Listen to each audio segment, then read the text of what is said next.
Bom, muito obrigado pela presença de vocês novamente aqui, assim, para vocês presencialmente, para vocês online também. Vamos agora iniciar os painéis dessa tarde, começando com um painel Infraestrutura necessária para usar a IA na educação e na pesquisa. O painel apresenta uma visão geral dos componentes essenciais para o desenvolvimento de projetos de IA pela academia, como redes, centros de dados e supercomputadores que vão sustentar a pesquisa. Então, eu gostaria de convidar ao palco ele que vai atuar como moderador do nosso painel, o presidente do Conselho Técnico, Científico e de Inovação da RioSoft, mestre em Informática e engenheiro de computação pela PUC-Rio e com pós-graduação em Gestão de Empresas pela COPEAD, UFRJ, John Forman.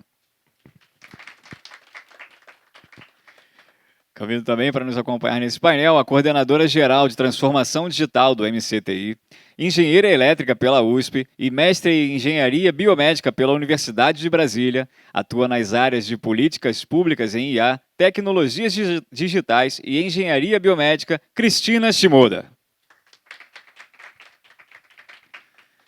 Agora eu convido a diretora de Pesquisa, Desenvolvimento e Inovação da RNP, graduada em Física pela UFRJ, mestre em Redes de Computadores pela UF e MBA em Empreendedorismo pela UFRJ, Yara Machado. E convido também a professora titular da UF e pesquisadora do CNPq, PhD em Engenharia de Sistemas de Computação pela UFRJ, Lúcia Drummond. Vocês podem sentar, John, quando quiser.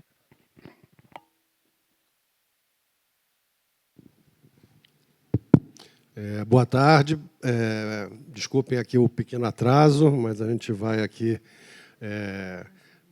já sem mais delongas, já vou passar a palavra aqui. Eu vou seguir a ordem aqui do mais amplo, né? A Cristina aqui pelo MCTI, contando um pouco do nível mais geral. Depois vamos seguir com a Yara falando pela Rede Nacional de Ensino e Pesquisa. E, por fim, a Lúcia trazendo aí a perspectiva da Sociedade Brasileira de Computação também sobre esses desafios em relação à nossa infraestrutura. E, então, Cristina, por favor, vamos pedir para botar a sua apresentação aqui também e você fica à vontade aí para começar.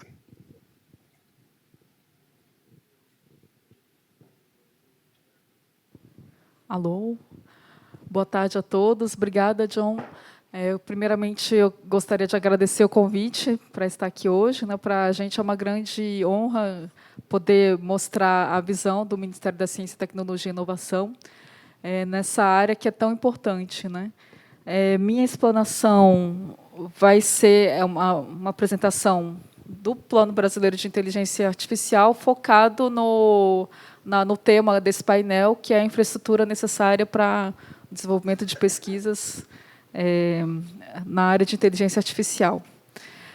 O Plano Brasileiro de Inteligência Artificial, o PBIA, ele foi lançado no ano passado, na Conferência Nacional de Ciência e Tecnologia, e trouxe diversas diretrizes interessantes, importantes para o país. Então, para a gente parece até um pouco óbvio, uma IA para o bem e para todos, mas até esse ponto a gente colocou na nossa presidência brasileira do G20 no ano passado, e foi um ponto de discussão. Nem todos os países concordavam com isso. Então, e o nosso plano ele reflete esses valores, de realmente uma IA aplicada para todos e não apenas para alguns grupos, ou empresas. A questão da gente ter uma infraestrutura para que a gente possa não apenas ser usuários de IA, mas também que a gente possa ter autonomia nas nossas decisões sobre que tecnologias usar e de que forma usar essas tecnologias. O desenvolvimento de modelos adequados à nossa realidade, local, tanto linguística como também apropriado para os nossos, para que a gente consiga solucionar os nossos problemas sociais.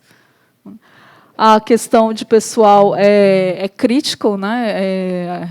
Como a inteligência artificial, como vocês já puderam ver nesse evento, nos outros painéis desse evento, tem mudado significativamente a vida na educação, assim como tem mudado a vida em vários outros setores. Então, todo mundo precisa entender o que é inteligência artificial, como conviver com essa nossa nova tecnologia, né? Que eu acho que é uma tecnologia que não tem mais volta.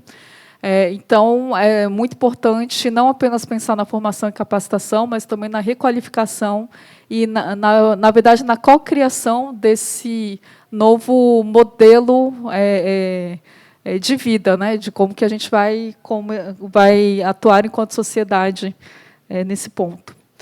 E também, como a inteligência artificial, assim como, em geral, são as tecnologias digitais, tem um alcance global, a gente também entende que o Brasil tem um papel muito estratégico, né, para isso. A gente tem um papel muito importante aqui na América Latina e no Caribe, e a gente precisa trazer essas questões dos países que não são desenvolvedores, né? Aí eu estou falando principalmente de Estados Unidos e China. A gente precisa trazer essa visão de pessoas que utilizam essas soluções para que a governança da internet realmente seja para o bem e para todos, né? Então, fortalecer o protagonismo do Brasil, a presença brasileira nesses fóruns internacionais é muito relevante. Então, o PEBIA foi lançado ano passado, com 2 grupos de ações, né? No grupo de ações estruturantes, aqui se encaixam as ações de infraestrutura. São ações que a gente entende que beneficiam todos os setores, independentemente de qual área de que área que vocês atuam. Na verdade, o MCTI tomou a frente da maioria dessas ações, tá? Para que a gente consiga, de fato, ter uma infraestrutura que possa ser utilizada por todos os brasileiros. Então, as ações estruturantes têm essas características, né, de uma visão ambiciosa, integração com outras políticas vigentes, como a política industrial, que é a NIB, a questão da sustentabilidade e eficiência energética, que é um ponto forte do Brasil, que, portanto, a gente precisa se aproveitar desse nosso ponto forte, né? E que mais? A questão do próprio Brasil ter muitas capacidades, né? E conseguir mobilizar muitos atores e disciplinas. Acho que isso é essencial para que a gente consiga ter uma IA que realmente consiga favorecer a todos. E a gente dividiu as ações nesses 5 eixos. O primeiro eixo de infraestrutura, o segundo eixo relacionado a talentos, o terceiro eixo, governo digital, o eixo 4 é voltado para aplicações de IA no setor privado, e o eixo 5 são ações de apoio à governança e à regulação da IA. Outro grupo de ações são ações de impacto imediato, que a gente chamou, né? São ações setoriais, né, e são coordenados por diversos outros ministérios. Por exemplo, o Ministério da Educação tem uma Secretaria de Transformação Digital preocupada também com o impacto da IA nessa área e tem as suas ações que estão listadas no plano. A característica dessas ações de impacto terem um foco específico, né, em problemas específicos, e já terem impactos claros e já estarem, no caso, para entrar no PEBIA, essas ações já precisam estar bem definidas, mensuráveis, com um recurso alocado, né? Então, não é simplesmente uma intenção, né? É realmente uma ação que já está em andamento ou já está em estágio avançado de articulação. Esse número, né, no início do plano, eram 31 ações de impacto imediato. Esse número muda todo mês, né? Então, todo mês nós temos reuniões do grupo de trabalho do PEBIA, e esse número muda, porque realmente o número de projetos e iniciativas em IA é algo que é muito rápido, né? Tudo muito rápido. Então, a gente tem esse acompanhamento mensal do andamento do PEBIA. Então, como eu tinha falado antes, todas essas ações elas precisam ter um orçamento definido, né? E atualmente o que está alocado para o PBIA são 23 bilhões de reais em 4 anos. Um ponto muito importante, né, para viabilizar a execução do PBIA foi a aprovação de um novo programa dentro do FNDCT, que é o Programa 11, o IA Brasil, e também a gente conseguiu colocar muitas ações do PBIA em outros programas já em andamento, né? Por exemplo, em questão de infraestrutura, a gente conseguiu direcionar uma parte dos recursos da chamada do ProInova, né? que se destina a fomentar a infraestrutura nas universidades e centros de pesquisas. Nós conseguimos colocar uma parte desses recursos direcionados para essa demanda da inteligência artificial. E outros programas também, como Conecta e Capacita, o programa do Conhecimento Brasil, né, os editais relacionados à ANIB, né, também direcionaram parte dos recursos para as demandas de inteligência artificial. E nós também estamos apoiando um projeto junto com o INPE, relacionado à previsão de eventos extremos, né, tendo em vista toda essa problemática das mudanças climáticas. Então, para vocês terem uma ideia, né, o PBIA foi lançado no ano passado. Eu estou com os dados aqui de outubro de 2025. A reunião de novembro do GT-PBIA foi ontem. Então, eu ainda não consegui atualizar aqui a apresentação. Mas, das 54 ações, nós já temos 46% das ações com entregas, mesmo que sejam parciais, né? Então, temos aí 6,5 bi que já foram alocados nos projetos e 16 ações que foram iniciadas. Deixa eu ver se eu coloquei aqui. Aqui são as ações de impacto, que também a gente tem esses dashboards das ações, mas deixa eu voltar aqui um pouco. Eu achava que tinha... dentro dessas ações, eu queria dar destaque a uma ação muito importante do Eixo 1, que é o supercomputador, né? A gente tem a intenção de adquirir um supercomputador que vai ser o top 5 do mundo, né? Hoje, acho que o supercomputador de Santos Dumont, do LNCC, acho que está em 117, na posição 117, né? Mais ou menos, e a gente tem essa intenção, né, de adquirir um novo supercomputador que consiga atender às demandas de pesquisa no Brasil, né? A gente também teve uma outra iniciativa muito importante, que foi a reestruturação do sistema de supercomputadores de alto desempenho, que é o Sinapad. Inclusive, hoje de manhã eu estava no LNCC em Petrópolis, aqui perto, e está acontecendo lá agora o primeiro encontro dos Sinapads, desse sistema, para que a gente consiga ter alguns núcleos, né, de supercomputador em todas as regiões do país, e que a gente consiga disponibilizar, né, infraestrutura computacional para todas as regiões, né, para todos os pesquisadores. A RNP é grande parceira nossa nisso também, né, nessa iniciativa. Nós também temos outras iniciativas, né, de fortalecer esse acesso que a gente está chamando do HPC em nuvem, né? É também uma iniciativa com a RNP.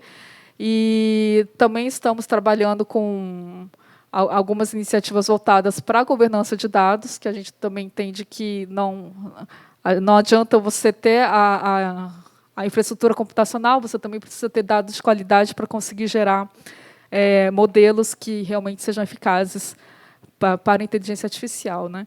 Então, são muitas ações, muitas iniciativas em desenvolvimento. A gente também tem buscado diversas cooperações internacionais para suprir algumas das nossas lacunas e também para começar a integrar o Brasil em outros em destaque, né, em posição de destaque em outros fóruns, como, por exemplo, na América Latina e do Caribe, e também começando um relacionamento com países da África.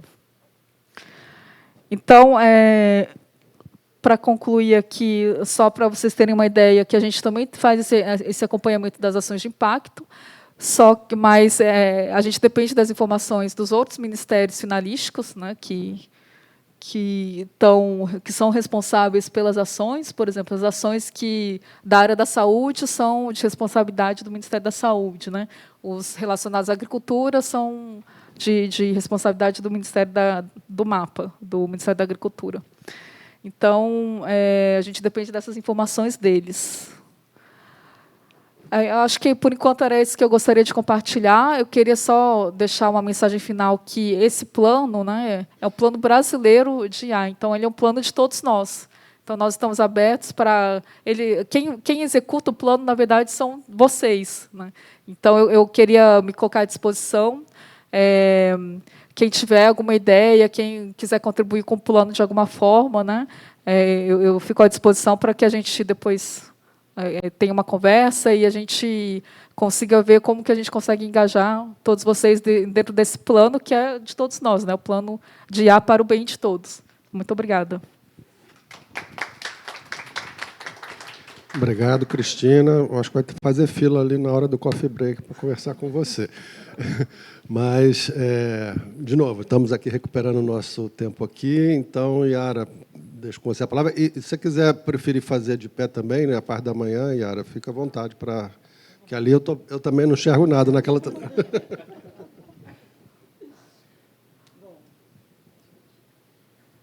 Alô? Bom, primeiro, boa tarde. É um prazer estar aqui com Cristina, com Lúcia. E a gente vem conversando muito ao longo desses meses, né? Então, obrigado, John, também está aqui moderando. Eu sou da RNP, não sei se todo mundo conhece a RNP, né? Rede Nacional de Ensino e Pesquisa. O que é isso? A RNP ela é uma organização social, uma empresa sem fins lucrativos, que é qualificada como uma OS federal pelo MCTI. Então, a gente já vem lá de uns 30 anos atrás, que a gente começou esse modelo da construção da rede acadêmica. Então, a gente tem a internet acadêmica, que conecta todas... Bom, o que a gente está conectando? As universidades federais, institutos de pesquisa, hospitais universitários, parque tecnológico, museus. Então, assim, a gente vai conectando todos os atores importantes para a área de ensino e pesquisa, né?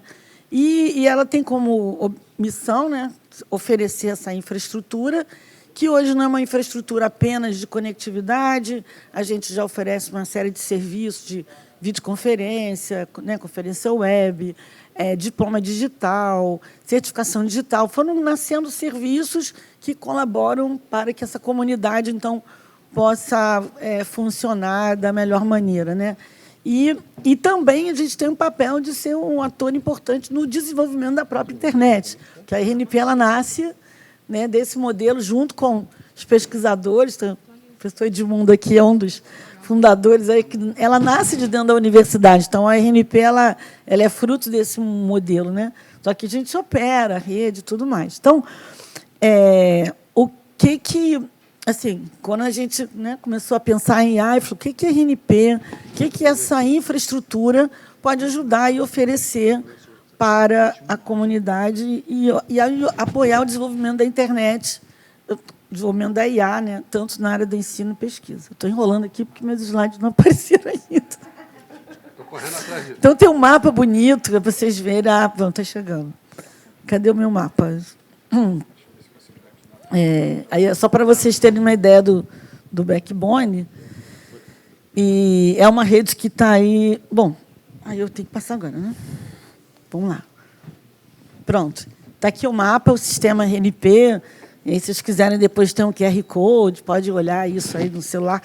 Essa rede, então, hoje ela é uma rede já de 200 gigabits, a gente tem várias conexões, é óbvio que isso não é homogêneo, né? Brasil muito grande, então você vai mais lá para cima, para o norte, você não tem a mesma capacidade, mas a gente tem conectividade com várias redes acadêmicas e comerciais fora do Brasil, Europa, Ásia, África.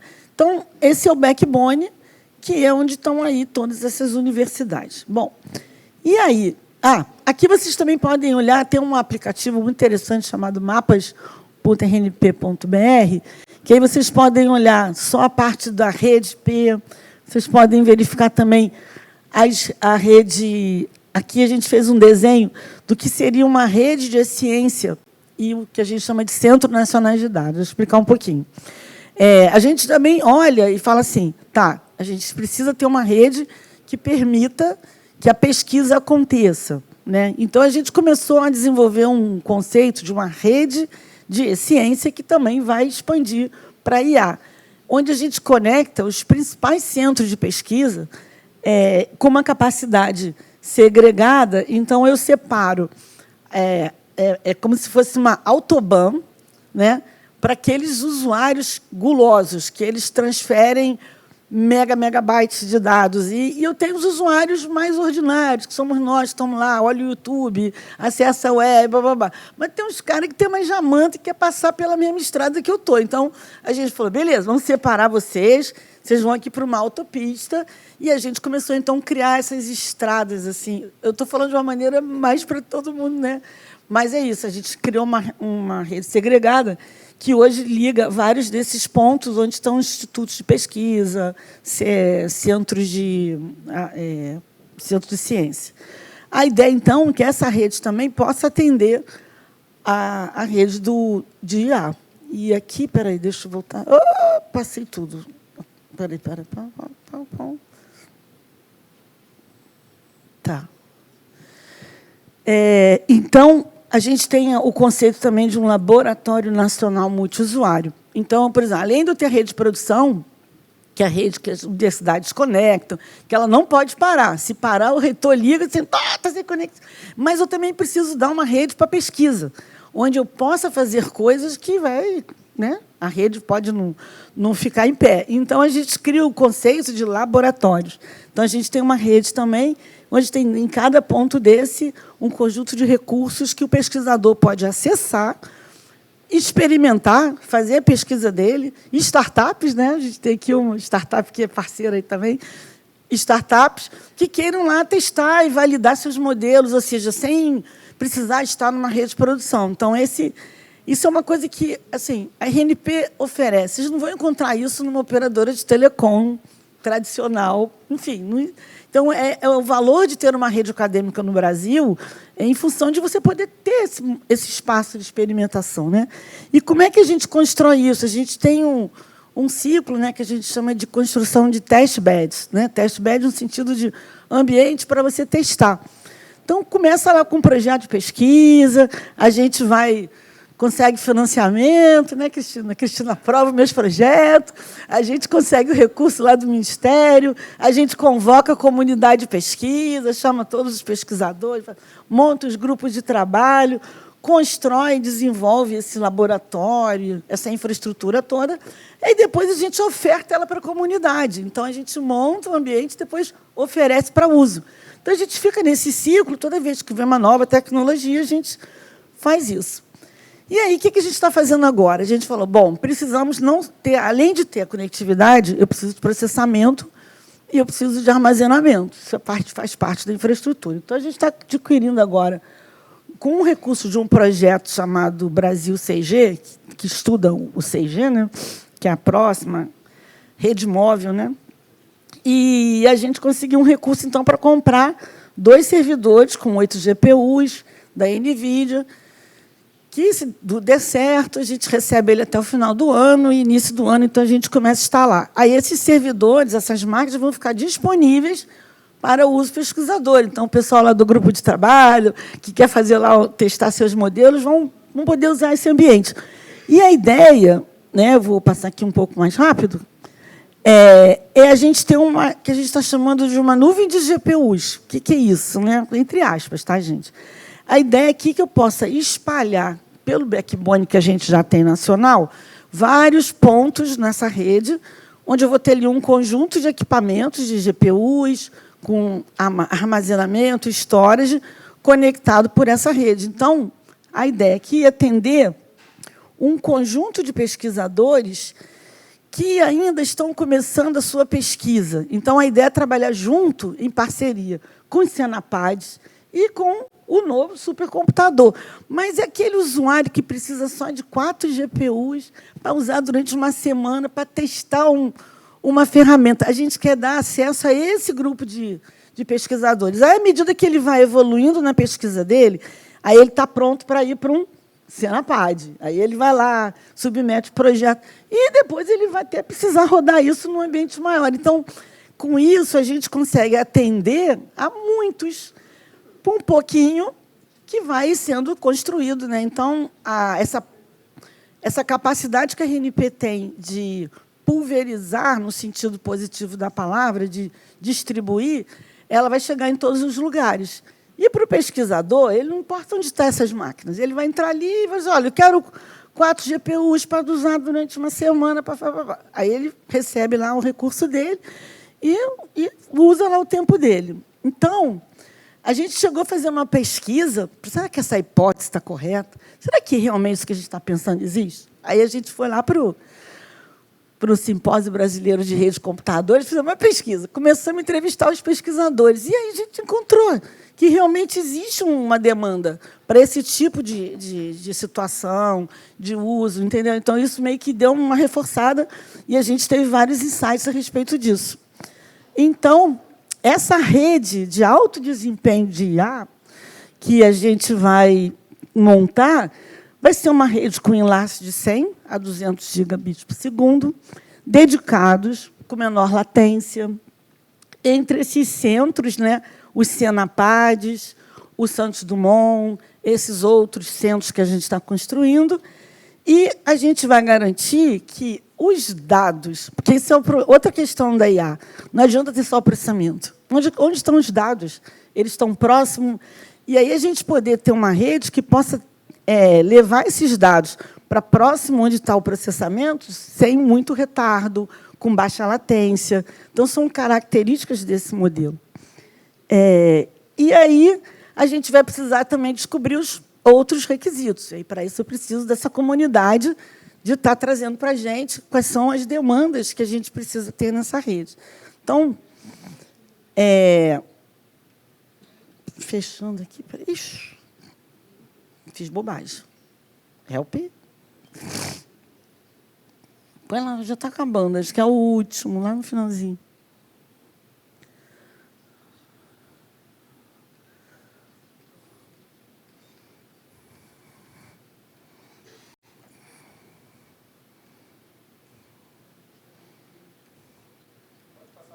Tá. Ok, passei demais. Bom, então, meu último slide. Então, aqui, assim, esses projetos foram encaminhados para o Ministério, estão lá com a Cristina e o grupo lá dela, no PEBI, ficou contando. E a gente está aguardando, então, a aprovação. Então, a ideia é ofertar recurso distribuído de armazenamento e processamento baseado em GPUs para utilizar ofertas dos usuários, garantir acesso de projetos de pequeno porte, e poder impulsionar a pesquisa e a educação, porque eu também penso naquele professor que está dando um curso e ele quer colocar os alunos dele para testar alguns modelos, e ele não tem GPU, ele não tem acesso à infraestrutura. E aí, como é que ele vai ensinar? A gente está falando de educação hoje de manhã. Como é que eu vou ensinar isso se eu não puder botar a mão na massa? Porque é assim que a gente aprende, né, gente? É fazendo, não é só estudo teórico, né? Então, eu acho que esse ambiente ele pode ser muito útil para professores que queiram realmente trabalhar nisso, né? Interconectar o Santos Dumont, os Senapads, que já existe nessa nova estrutura, garantir movimentação desses dados rápido, ter um modelo de governança, e aí, para isso, a gente tem um comitê técnico de ciência de dados e IA, e o professor Edmundo aqui é o coordenador do comitê, e aí esse comitê reúne vários pesquisadores de várias áreas, da área dessa área, e aí, junto com eles, a gente poder combinar qual é o modelo de governança, como é que a gente vai fazer isso, quanto tempo a gente vai deixar usar essa infraestrutura, não vai, enfim, qual é a política, né? A gente tem que definir uma política. E também pensar no modelo de sustentabilidade, porque essas máquinas consomem muita energia, A conta de energia no final do mês não é fácil. Então, a gente vai ter que pensar como é que a gente mantém isso, sustenta, né? E evolui também, porque toda hora vem novidade. E a última coisinha que eu vou falar é a parte de software, que é, até para dar um gancho aqui para que a Lúcia vai falar, essas máquinas que a gente está comprando, inicialmente, a gente vai usar o produto lá da NVIDIA, que vai vir, é o que tem, vamos botar para funcionar.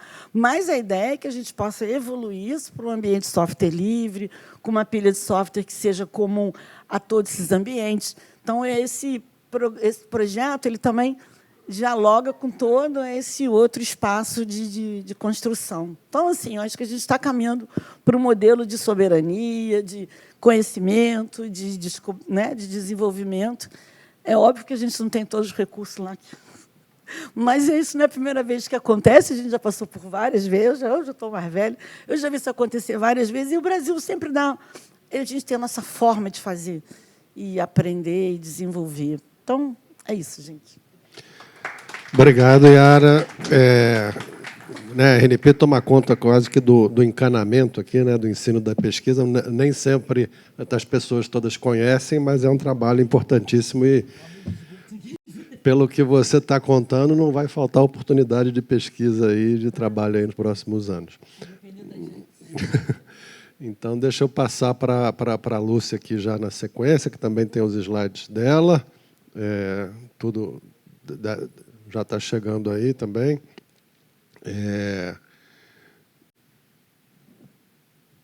Lúcia. Então, boa tarde, obrigada pelo convite. Boa tarde, Cristina, Yara, John. Antes de eu até tocar na pilha de software, como a Yara já adiantou, eu vou dar um passo atrás e falar um pouco contextualizar, né, o que seria essa infraestrutura de IA a partir da minha experiência, que era de infraestrutura de HPC. Tá? Então, para contextualizar, a gente, quando fala de infraestrutura de IA, a gente está falando de computação de alto desempenho. Só que, até então, sempre que a gente falava de computação de alto desempenho, a gente estava falando de outros tipos de aplicação, aplicações da área de bioinformática, processamento sísmico, meteorologia, e a infraestrutura, quando a gente falava desses problemas, era o supercomputador. Então, e ainda é, né? Então, o supercomputador, segundo o Bell, né, são o quê? São as máquinas mais rápidas, existentes em um dado momento, projetadas para resolver problemas complexos, em conjuntos de problemas que exigem computação de alto desempenho, a tal área de High Performance Computing. E agora a gente está com novas aplicações de computação de alto desempenho que não eram as típicas que os pesquisadores dessa área estavam acostumados a tratar. Então, só para vocês terem uma ideia, eu acho que eu vou levantar aqui, porque eu não consigo nem enxergar ali e eu também vou ficar muito torta aqui. Se posso? Então, tá bom. Então, olha só, a gente tem o seguinte, tem ocorrido, né, uma evolução exponencial do desempenho desses supercomputadores. Entre 76 e 2000, a gente saiu de gigaflops, a gente mede o desempenho dessas máquinas por operações de ponto flutuante por segundo, que são os flops. Então, a gente saiu de gigaflops, que são 10 elevado a 9 operações de ponto flutuante resolvidas por segundo, até os petaflops, até os anos 2000. Ou seja, aproximadamente, a cada 11 anos, a gente ficava 1000 vezes mais rápido. Aí, atualmente, a gente está na era dos hexaflops. E a máquina mais rápida do mundo é o Captain, que existe, né, um congresso, 2 congressos por ano, de supercomputação, um em junho, outro em novembro, um acontece na Europa e outro nos Estados Unidos, onde são apresentadas, nesses congressos é apresentada a lista dos 500 sistemas computacionais de maior desempenho da atualidade. Então, acabou de ter a supercomputing, esse ano foi em Missouri, e continua sendo essa máquina.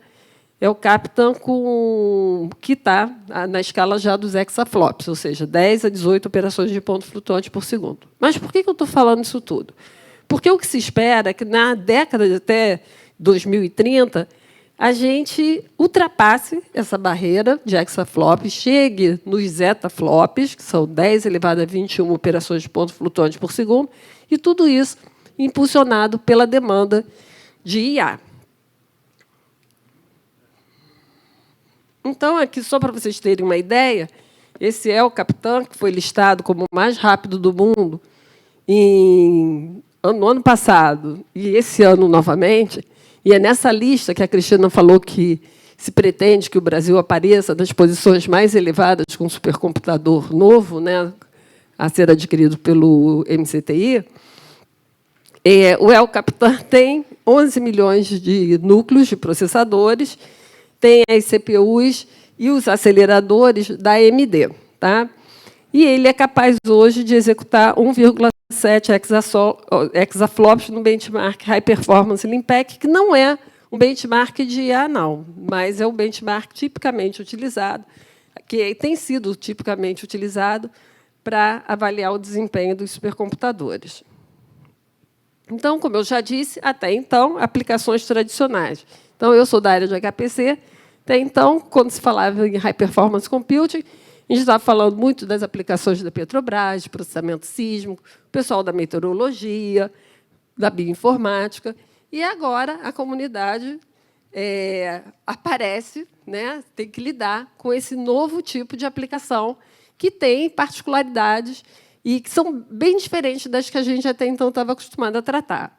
Então, nessa década, a gente observa um crescimento sem precedentes de inteligência artificial, e impulsionado pela disponibilidade de imensos conjuntos de dados e arquiteturas transformer, que são utilizados para Large Language Models, quer dizer, quando a gente está falando de processamento de linguagem natural. E o treinamento, e esses modelos massivos, como o GPT-5, com trilhões de parâmetros, exigem uma nova classe de supercomputadores. Então, aí que a gente chega, né? A gente precisa de um supercomputador. Inclusive, existe essa questão, por exemplo, no top 500, esses computadores são os melhores que aparecem lá no top 500 para resolver problemas de IA? Não necessariamente. Eles são supercomputadores que resolvem problemas clássicos de HPC. E, quando a gente está falando de problemas de IA, a gente está falando de especificidades que são bem diferentes das aplicações que a gente conhecia. Então, por conta disso, então, ainda falar antes um pouco de falar dessas arquiteturas específicas, é importante falar também do consumo dessas máquinas. Tá? Ele é enorme. Então, 4 dos supercomputadores mais rápidos do mundo consomem mais de 10 megawatts cada, quer dizer que seria o consumo médio de uma cidade de 40 mil habitantes. Então, existe essa questão também, essa preocupação de sustentabilidade. Então, quando a gente está falando desses supercomputadores, dessas supermáquinas, sejam elas específicas para IA ou as mais genéricas, que podem atender IA, mas que são projetadas para HPC, a gente está falando de problemas de interconexão, que vão ter que ser desenvolvidas novas tecnologias de interconexão desses milhões de processadores, da questão de resfriamento, porque existe um calor extremo gerado a partir dessa computação nesse nível, dessa escala, e a tolerância a falhas também, porque a gente está falando de milhões de componentes que, com isso, aumenta a probabilidade de falha. Então, existem pesquisadores, são clássicos, né, da área de arquitetura de computadores, o Renessi e o Patterson, que foram vencedores do Prêmio Turing em 2019, que é considerado o Prêmio Nobel da Computação, que eles falam que é interessante, né, que é importante adaptar a arquitetura ao problema. E é exatamente isso que a indústria vem fazendo. A indústria que visa atender a essas aplicações de IA. Tem pensado em adaptar as arquiteturas de computadores, os supercomputadores, para esses problemas de IA. Um exemplo aí emblemático é o Cerebras. Eu não sei se vocês já ouviram falar, mas é um chip que é tamanho de chamam de wafer, né? É maior que um caderno grande. Eles estão fazendo clusters desses Cerebras, e esse processador, essa máquina, é específica para IA. E são máquinas poderosíssimas, mas projetadas especificamente para IA. Então, você vê algumas dessas big techs que trabalham com IA estão adquirindo essas máquinas baseadas em Cerebras especificamente para IA.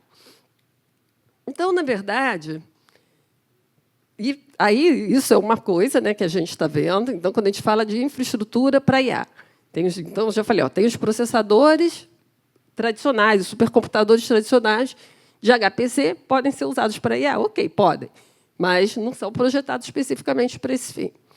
Tem uma indústria que está desenvolvendo processador específico, tá, para IA. Então, eu dei um exemplo assim, mais emblemático, né, que é o Cerebras, mas a gente vê a NVIDIA, a AMD fazendo processadores voltados para resolver problemas de IA, aceleradores, né, para IA.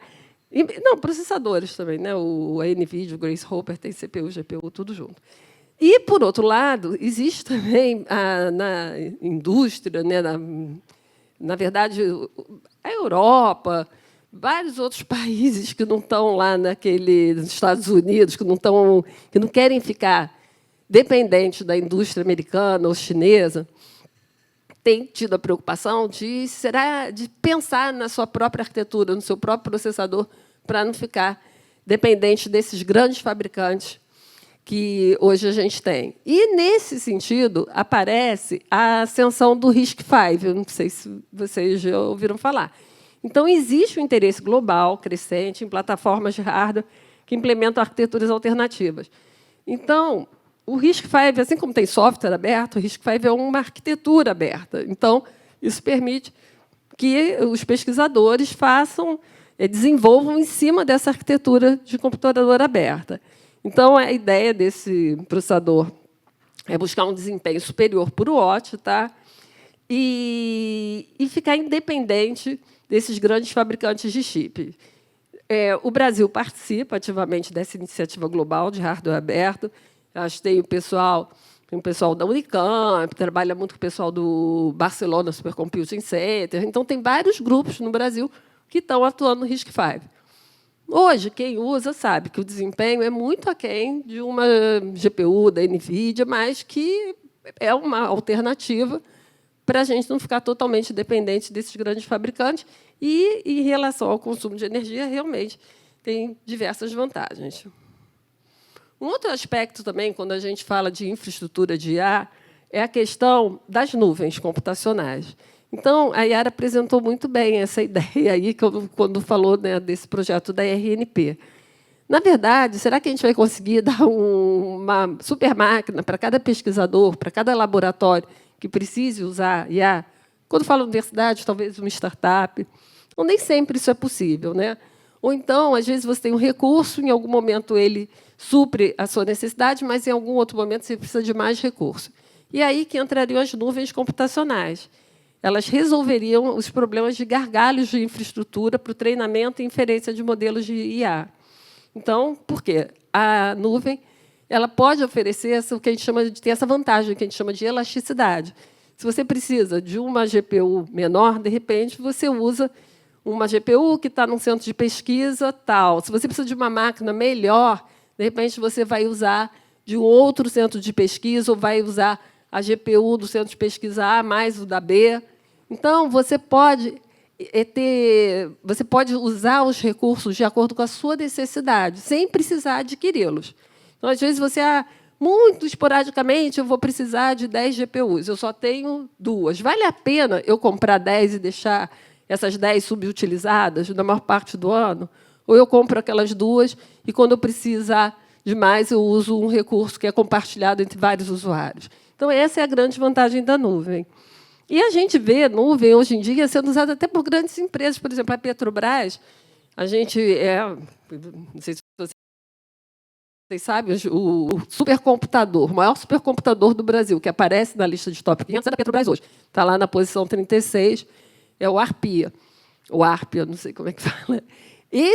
Mesmo eles que têm supercomputadores, eles usam nuvens, porque, em alguns momentos, os clusters ficam totalmente cheios, esses supercomputadores deles, então tem usuário em fila de espera e eles fazem um transbordo, no caso, para a nuvem comercial. Então, essa ideia pode ser interessante até para quem tem muito, muito recurso. Bem, aí, hoje, né, o que a gente tem de supercomputação que possa atender o usuário. O nosso maior sistema, né, supercomputador, é o do Santos Dumont. Eu não sei, acabou de sair a lista, eu não sei em que posição exata que ele está na lista de top 500, mas a ideia, né, seria, como a Cristina já falou, melhorar essa máquina para oferecer possibilidade, né, de vários pesquisadores usarem IA quando desejarem, mas também já foi falado que a gente não tem só o Santos Dumont, né? A gente tem todo um sistema nacional de processamento de alto desempenho e, na verdade, seria muito interessante se a gente pudesse interconectar eles de forma que, numa nuvem, de forma que, se o usuário tentasse usar o computador do Santos Dumont, mas a fila de lá estivesse muito grande, ele pudesse ser alocado, o job dele pudesse ser alocado para uma outra máquina. Nota que aí entra a necessidade de ter um software para gerenciar isso. Então, por isso eu vou chegar daqui a pouco na pilha de software. Eu estou falando de infraestrutura, a gente vai ter que melhorar o hardware, mas a gente vai ter que ter um software também para gerenciar melhor esse hardware que está sendo adquirido. Então, aqui tem o Senapad, né, que seria o Sistema Nacional, mas a gente pode pensar num sistema da América Latina e do Caribe, que é o SCALAC, que eu acho que o MCTI tem um projeto para isso, e também nos BRICS, que parece que também existe o interesse, em algum nível, não sei exatamente qual, para ter uma interconexão entre esses sistemas, né? Então, eu gostaria de terminar falando dessa questão da pilha de software. Então, a gente tem... e outra coisa também, dessa pilha, quando a gente está falando dessa nuvem, a gente pode estar falando também de processadores para IA diferentes. Eu poderia ter uma GPU da NVIDIA, eu poderia ter o RISC-V, eu poderia ter acelerador da AMD, e isso tudo interconectado, e o pesquisador ele não precisaria comprar todos esses processadores, mas, através dessa interconexão entre esses recursos, poder testar suas aplicações em diversos cenários. Então, isso daí é uma pilha que a gente propôs.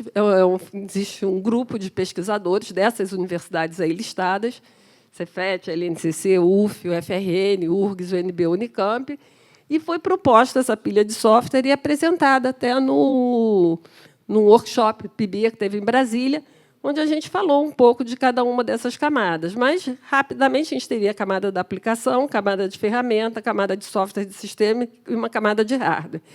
E aqui, em cada uma dessas caixinhas, são aplicações, software, né, que poderiam ser desenvolvidos ou aprimorados por um desses grupos de pesquisa. Então, tem os frameworks de IA, frameworks para armazenamento de dados. Não está se dizendo aqui que tudo seria desenvolvido do zero, não é isso. Mas que existem grupos no Brasil que poderiam desenvolver em cima até do que já existe para, com os objetivos da gente ter soberania e conseguir usar esses recursos que estão sendo comprados ou que a gente já tem da melhor forma possível, auxiliando os pesquisadores, né, nos seus projetos de pesquisa e startups também. Então, a gente colocou ali, em cada uma dessas caixinhas, cada um dos aspectos que a gente acha que essa comunidade, poderia contribuir. Tá? Então, é isso, gente. Por enquanto, aí estão meus nomes abertos às perguntas.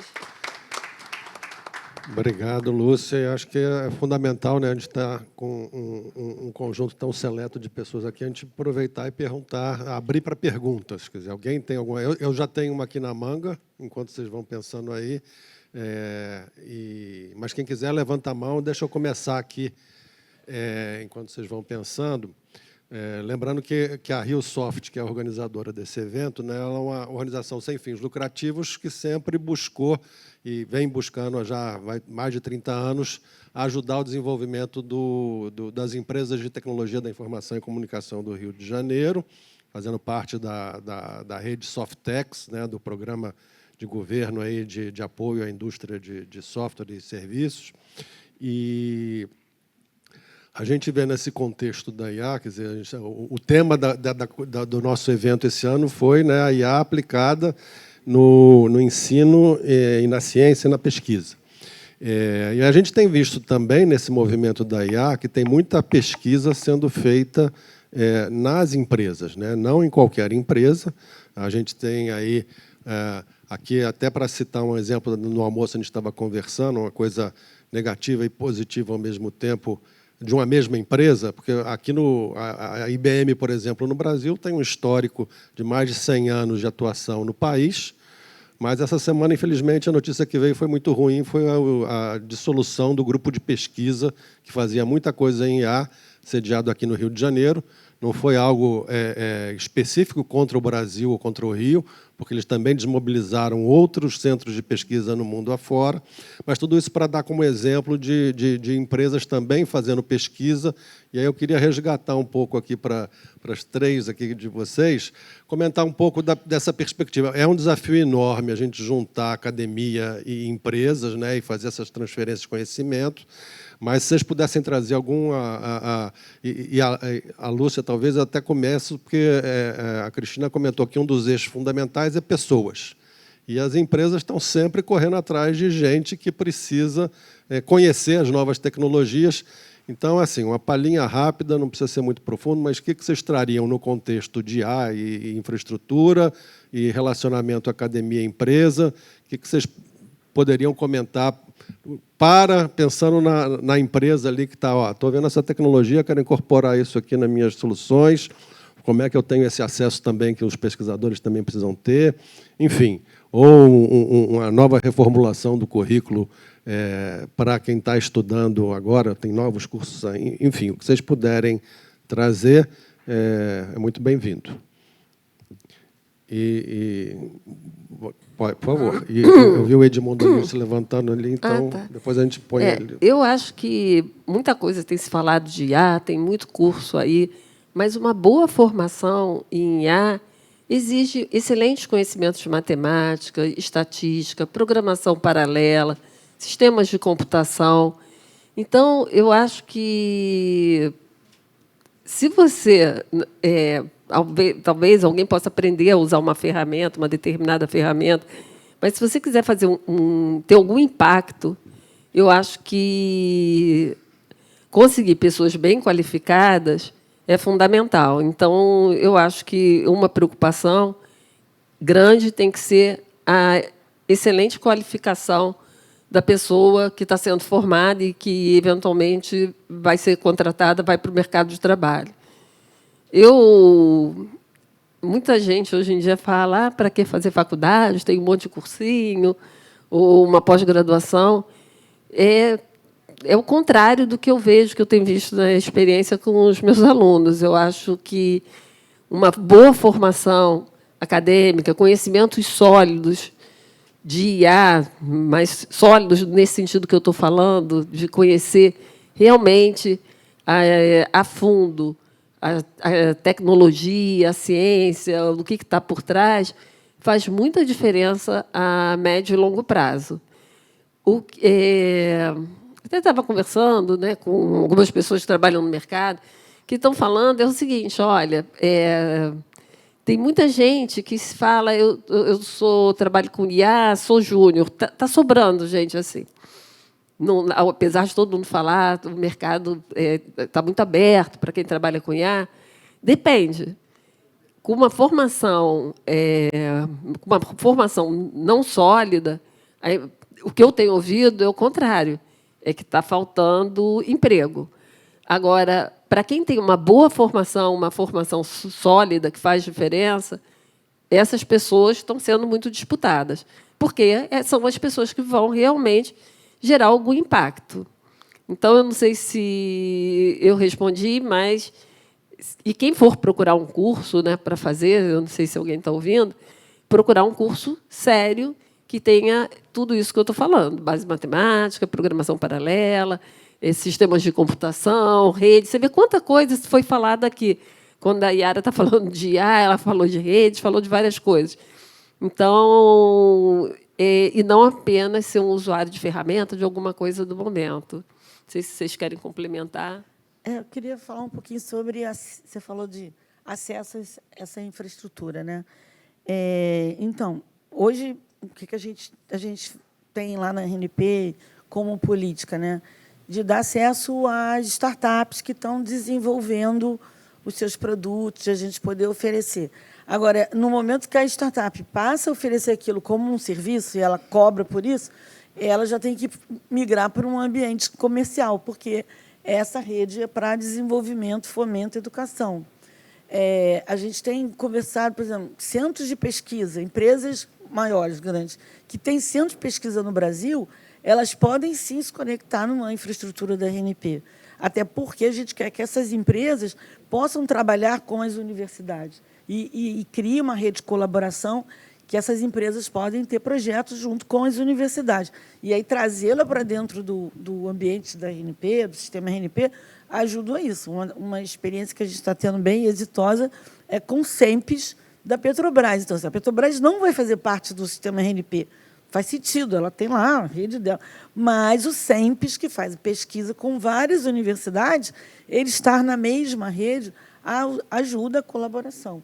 Então, é um pouco nessa linha que eu enxergo, porque é um ambiente que é fomentado pelo governo, então ele não tem ainda fim de lucro. Então, mas eu acho que se a gente não ajudar, não apoiar esse início com as pequenas empresas, de centros de pesquisa, fica difícil, porque aí onde é que ele vai buscar isso, né? Vai ter que pagar para os big techs, então montar um data center, nem todo mundo vai conseguir fazer.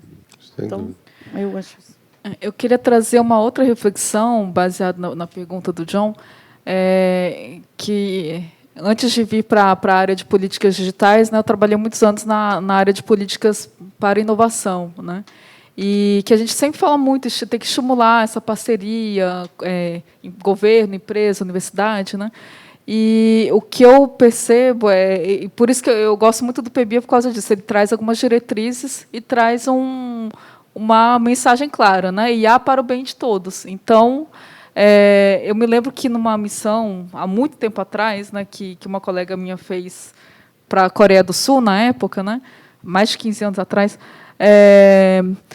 lá, uma das perguntas que eles fizeram para a Coreia do Sul era: como que vocês conseguem aqui cooperar tão bem entre governo, academia, empresas?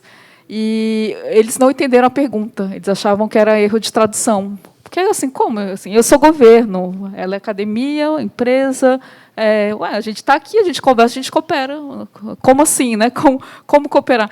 Então, eu acho que ainda, a gente ainda tem que evoluir um pouco, né, para mudar um pouco a nossa mentalidade, né, para saber assim, se a gente tem valores em comuns, como o PBIA, né, que o PBIA traz, por exemplo, e a gente... E a gente quer fazer isso de uma forma que a gente consiga ir mais longe, né? Chegar num ambiente que não é só do Estado, não é nacional, mas é internacional, é global. A gente precisa ir junto, não tem outro jeito, né? Então, eu ainda vejo muita gente vendo assim: não, eu sou governo, então aí eu tenho que olhar com um certo cuidado as empresas, porque eu não sei, elas visam lucro, eu viso o bem social. Falo, gente, mas a gente não precisa de todo mundo dentro do sistema, né? Então, eu gosto do PBIA porque ele traz uma visão que eu acho que todo mundo consegue abraçar, essa mesma visão que o PBIA traz, né? E isso facilita muito, porque, por exemplo, a Petrobras, né, apesar de empresa, a gente tem, além do CEMPES, a gente está agora com muito interesse de interagir com o HPC acadêmico, né, que é a rede que eles têm já. Então, a Petrobras tem a maior máquina do Brasil hoje, é da Petrobras. É claro que ela precisa usar para a finalidade da empresa, lógico, né? Mas uma parte disso é destinado ao HPC acadêmico, que são pesquisas que também a RNP vai apoiar, né? Que o Santos Dumont apoia também, né? Então, existem muitas sinergias, né, que a gente pode potencializar se a gente se unir, né, e conseguir fazer uma coisa maior e que tem mais impacto, né? Então, e aí isso em tudo, né? Porque quando a gente pensa no ecossistema de inovação como um todo, a universidade, assim como ela faz pesquisa, ela também forma, né? Então, a academia é um lugar assim dos sonhos, né? Porque você consegue ter pessoal, você consegue ter pesquisa, você tem extensão com que você consegue ter uma interação com as empresas também. Então, eu acho que a gente precisava mais se utilizar dessas potencialidades, né, que cada um tem, e um ajudar o outro para que a gente consiga, de fato, chegar mais longe, né? Eu tenho essa visão um pouquinho mais ampla. Muito bom, muito apropriada a provocação.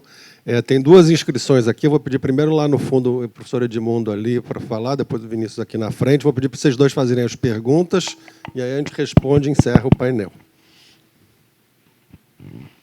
Boa tarde, gente. Muito bom painel. Parabenizar vocês. E eu quer dizer que eu concordo 1000% com a Lúcia, e dizendo é isso que a gente precisa, né? É claro que a gente na academia não pode, precisa de máquina, precisa de gente, mas se eu não tiver aluno bem formado para trabalhar, eu acho que o país não vai para lugar nenhum. Os Estados Unidos só tem o que tem, e a China sabe disso, todos nós sabemos, né? Porque investiram em recursos humanos. Aqui nós perdemos alunos da graduação trabalhando em empresas de fora com remuneração muito boa. E o nosso sistema de bolsas não atende a competição do que tem. Então, se a RNP, por exemplo, ela incentiva projetos da bolsas, etc., mas é ainda muito pequeno. É preciso que o grupo empresarial entenda que eles, para evoluir, e a técnica está evoluindo muito rápido, eles precisam incentivar e trabalhar com a universidade junto. Como a Cristina falou, né? Lá era normal, eles nem entenderam. Acho que nós, como sociedade, não entendemos. E aí a pergunta para o painel é: como a gente quebra esse paradigma? Porque não dá para dizer, todos nós concordamos, mas a gente não anda. Há muito tempo ouço falar disso, muito tempo, e parece que a gente não anda. É muito pouco esforço ainda. De todos nós, acho que a culpa é nossa como sociedade. Enquanto o microfone vem aqui para frente, a sua pergunta, eu já vou aproveitar e fazer propaganda do próximo painel, porque nele nós vamos ter casos de sucesso, inclusive um deles é de uma startup apoiada, um grupo de pesquisa apoiado pela RNP. Então, Vinícius, faz aí. Meu nome é Vinícius, eu sou da agência de marketing Mova.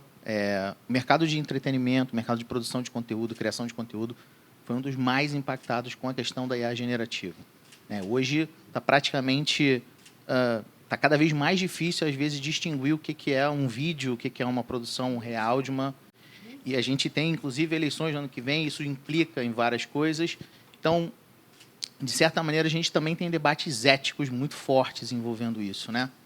E um ponto que me chamou muito a atenção de todas as falas aqui foi questão de soberania.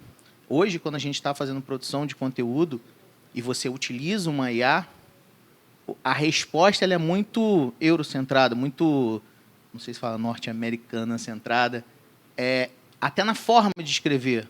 A forma como a IA devolve para você é a forma de construção da linguagem do inglês, né? Então, quando a gente está falando de soberania, está falando de desenvolvimento de software, de hardware, de infraestrutura, como que a gente também consegue pensar... porque isso, a gente está falando de educação aqui. Como é que isso impacta a educação? As crianças...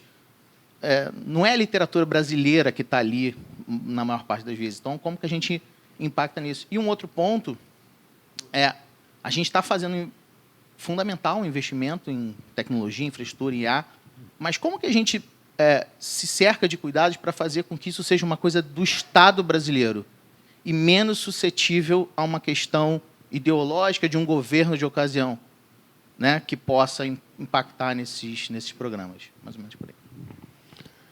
Quem quer começar? Eu posso falar um pouco do Edmundo. Eu acho que a questão do governo, do Estado, aí eu talvez deixe para a Cristina. Edmundo, teve um workshop de IA em Brasília, e lá eu vi muitas coisas assim interessantes. E algumas eu acho que talvez fosse importante para essa reflexão aí relacionada à pergunta que você fez. Nesse workshop, tinha uma pessoa que era da Cláudia, da Magazine Luiza. E ele falava que, na verdade, ele acha que o mercado, quando sentisse a necessidade de ter soluções, aquelas soluções próprias pessoas do mercado iam correr atrás para criar essas soluções, mas que isso tinha que vir do mercado, uma necessidade do mercado. Então, a Magazine Luiza, por alguma razão, sentiu interesse em ter sua própria nuvem, não usar essas das Big Techs, e eles correram atrás e fizeram a sua própria. E, do outro lado, tinha outra fala que dizia assim, olha só, os maiores casos de sucesso assim, de empresas brasileiras, não sei se são os maiores, mas os mais emblemáticos, talvez os maiores, é a Embraer e a Petrobras. E não existe, acho que, uma necessidade do mercado do Brasil. Vamos criar fabricar avião porque a gente precisa. Mas foi uma aposta, né? Então teve pessoal do MIT, do ITA, né? O ITA trouxe o pessoal do MIT, não sei o quê. E hoje a gente fabrica avião. E teve um projeto de Estado, né? De vamos fabricar avião, e hoje em dia a Embraer, ok, está muito bem, não precisa do Estado. E a Petrobras também. E, nesse momento, até que se falou da Petrobras, se falou muito da importância da COP, como a COP teve importância para a Petrobras ser o que é hoje. Então, uma universidade. E que também foi um projeto de Estado. Vamos criar. E outra coisa que também se falou, que eu achei muito interessante, então, quer dizer, tem essas duas visões, então, cada um pode pensar o que achar melhor. Tem a visão da Magazine Luiza, que não, acho que o mercado vai resolver tudo. E tem esses dois exemplos emblemáticos para o Brasil, que é a Embraer e a Petrobras. E uma coisa também que eu achei muito interessante é o seguinte, olha só, a gente fabrica avião, mas a gente fabrica o motor do avião? Não, mas a gente fabrica avião. É a mesma coisa da Petrobras, a gente vai lá, explora petróleo, né, em águas profundas, mas a gente fabrica a máquina que vai lá? Não. Então, eu acho que isso vale para o que a gente tem falado de IA a respeito de soberania. O que a gente quer, o que o Brasil quer ser em relação à IA para o mundo. A gente tem exemplos bem-sucedidos, a gente tem exemplos que não são tão bem-sucedidos. Acho que todo mundo, muita gente mais velha aqui lembra da reserva de mercado, da Cobra. Não foi uma experiência tão bem-sucedida, aí tem que entender por que não foi. Mas eu acho que a gente já tem lições, a gente já percorreu certos caminhos que permitem a gente tentar seguir que traga essa soberania de IA, que tenha um sucesso para essa questão de IA, que agora a gente está vendo que é uma coisa muito importante, né? que vai ser muito importante para a economia dos países. Então, eu não sei se eu respondi sua pergunta, mas essas reflexões eu achei me ajudaram muito. Precisa de um projeto de governo, exatamente. Mas um projeto de governo, de Estado, sei lá, inspirado nesses que já foram bem-sucedidos, né? É isso que eu acho também. É a minha opinião também. Eu concordo com você. Alô? Eu concordo com você, eu acho que é por aí mesmo, a gente precisa desse projeto. Eu posso estar sendo muito ingênua, mas eu vejo que o PBIA ele tem um pouco essa função, né, essa visão. Ok, é um governo que está produzindo, mas eu acho que tem instituições por trás que não são governo. Então, se você olha para a RNP, a gente é uma política de Estado, já está aqui há mais de 35 anos. Não de governo, uma política de Estado, não de governo. Então, eu acho que tem instituições que estão por trás, o LNC, que vão dar essa sustentação, entende? Da coisa não simplesmente ser só um hype, que bom, acabou o governo, agora não é mais, agora não é mais e agora, eu não sei o quê. Eu posso estar sendo ingênua, mas eu sou uma pessoa otimista, né? Então, eu vejo isso como essa possibilidade. E eu acho que tem uma série de fatores que colaboram para que a gente possa sair desse lugar de apenas ser apenas um usuário da tecnologia, a gente poder construir nossos modelos que sejam mais do nosso viés, entendeu? Eu concordo contigo, senão isso vai ser bem ruim. A gente está falando de educação, essas crianças todas que vão estar usando esse negócio. O que vai acontecer lá na frente? Não, você olha, tu já sabe se é uma... Aí, ó. Não é sobre isso, vai ser ótimo. Uhum. Não é um tipo de construção comum. Sim. Só para finalizar essa questão, né, antes de passar para outra pergunta, eu também, pelas falas aqui, eu ouso dizer que a gente tem evoluído sim, mas não na velocidade que a gente queria, né, mas eu acho que a gente tem avançado nessas pautas. Talvez a gente pudesse ser mais rápido, né? E aí mostra a importância, na verdade, de todos os entes, né? Porque se um programa de... Bom, eu sou servidora pública há 16 anos, né? Então não sou eu me considero do Estado, não de governo nenhum, né? Mas a gente vê as políticas, né? A evolução das políticas, e a gente entende assim: ninguém espera um programa ou algo que seja só de governo, né? Hoje em dia, porque senão, enfim, é outro país, não é o Brasil, né? Então a gente precisa dessa construção. Por isso que eu gosto muito do modelo do próprio CGI, né? Desse modelo multissetorial. A gente precisa construir isso juntos, né? Porque não é o governo, nem o Estado, é o setor privado junto, é a academia junto, é a sociedade civil junto. Então essa construção precisa ser conjunta mesmo, né? Esse programa de governo, eu acho que a gente é uma discussão nova, né, de saber o que a gente considera. O PBIA traz a questão da soberania nacional, né, da soberania digital. Agora, você decodificar o que é soberania digital em termos técnicos é uma coisa que está em discussão, na verdade, né? É pilha de software, mas que parte da pilha de software? É tudo? Que parte? Qual a parte mais crítica, né? Então, eu lembro que nas primeiras discussões a gente falava assim: bom, soberania digital é a gente ter autonomia digital, ou seja, a gente poder tomar nossas decisões sobre o que usar ou não. Hoje eu consigo viver sem isso aqui? Eu não consigo. E aí, se cada um, eu ouso dizer assim, que todo mundo que está na plateia aqui, presente ou online, se você pega seu celular, vai ver quais são os softwares que estão rodando nele, né? Quais os aplicativos, qual a origem deles, né? Eu ouso dizer que a gente não tem autonomia para falar: eu não quero mais usar, a partir de hoje eu não vou mais usar o celular, né? Então, eu dependo dessas tecnologias que são estrangeiras, infelizmente. Então, é isso que a gente quer mudar um pouco, né? Claro que não é de um dia para o outro, esse é um processo, né? É uma decisão que tem que ser tomada pelo governo, pelo Estado, pela sociedade brasileira como um todo, né? De buscar essa autonomia, né? A gente chama de soberania, mas essa questão da autonomia mesmo, né? Que hoje realmente a gente não tem. E aí isso, ao mesmo tempo, traz algumas oportunidades de cooperação. Por exemplo, eu lembro que eu estava num evento de uma cooperação entre a América Latina e a União Europeia, e eu falei assim: mas tem a questão do Sul Global, e a importância da nossa posição do Sul Global dentro da governança da IA. E aí os europeus falaram: olha, quando se fala em governança de IA, nós também somos Sul Global. Porque, na verdade, é um termo que eu não sei, né? Eu acho que não é apropriado, né? Que ele retoma uma condição do passado, né? Colonialista, que não é mais a nossa realidade. Mas quem é o colonizador e quem é o colonizado, né? Ou seja, quem oferta os dados que vão ser transformados por uma IA e vendido por um preço maior, né? Então, mudou um pouco, né? Não é essa divisão norte-sul global, enfim, é outra divisão. E isso nos aproxima de outros países que a gente não se aproximava tanto, né? E aí, indo para a questão da nossa cultura, né?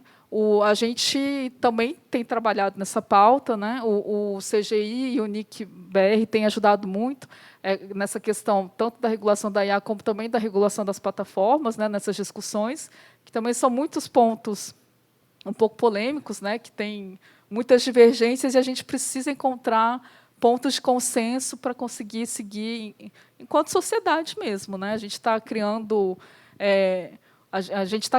uma nova sociedade digital e que, pelo que ela tem apresentado, a gente precisa começar a regular alguns pontos, né? Para não perder, para não ficar tão esse desencontro entre os nossos valores enquanto sociedade, o que tem acontecido no mundo digital, sejam cada vez menores, né? Então, a regulação serve para isso, né?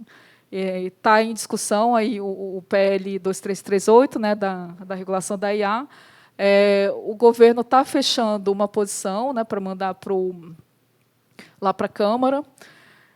Isso está acontecendo essa semana, tudo muito on time, né, tudo ao mesmo tempo.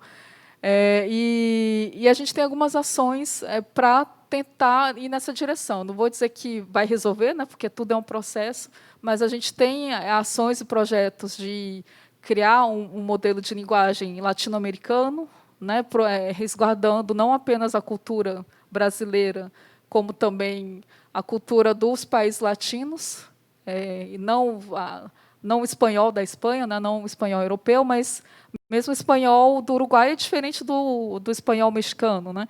Então, também existe essa necessidade de preservação da cultura, e a linguagem é uma das maiores expressões da cultura de um país, né?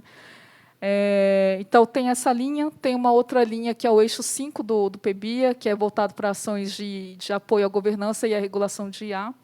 Entre eles, uma das ações é a criação de um centro de transparência algorítmica, que está com esse nome a princípio, mas ele também visa estudar outros pontos, né? Não só a transparência algorítmica, como também a questão da explicabilidade, os vieses, né? Como o accountability, né? Como que a gente vai garantir que um sistema atende ou não.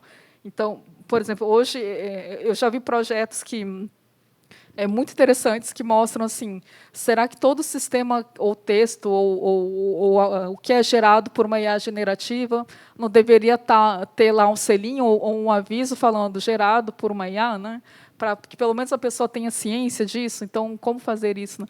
Então, tem várias propostas colocadas. Eu acho que é um tema muito incipiente, né? Ele vai precisar de muita pesquisa, muito teste, né? E aí, mais uma vez, né, a gente precisa... Quem é que vai ajudar a fazer isso? A academia, o setor privado, as empresas, a sociedade civil, né? E com o apoio do governo, né? A gente entra mais como apoiador do que como executor mesmo disso tudo. Mas a gente está ciente desses riscos. Existe uma secretaria na Presidência da República, né, que é a Secretaria de Políticas Digitais, dentro da Secretaria de Comunicação Social, que está totalmente dedicada para essa pauta dos direitos digitais, né? Então, tem muita discussão em andamento aí. Bom, gente, excelente. Eu queria começar aqui agradecendo a Henrique Faulaber, que é o grande coordenador e idealizador aqui do Inova IA. Em nome dele, da RioSoft, dos nossos patrocinadores, agradecer vocês três por terem aceitado o convite aqui, ter tanta conversa boa aqui, né? E, além do mais, um exemplo também. A gente fica reclamando que faltam mulheres na área de TICs. Então, aqui temos três brilhantes exemplos de carreiras bem-sucedidas na área de TIC, e com isso encerro aqui o painel. Obrigado, gente.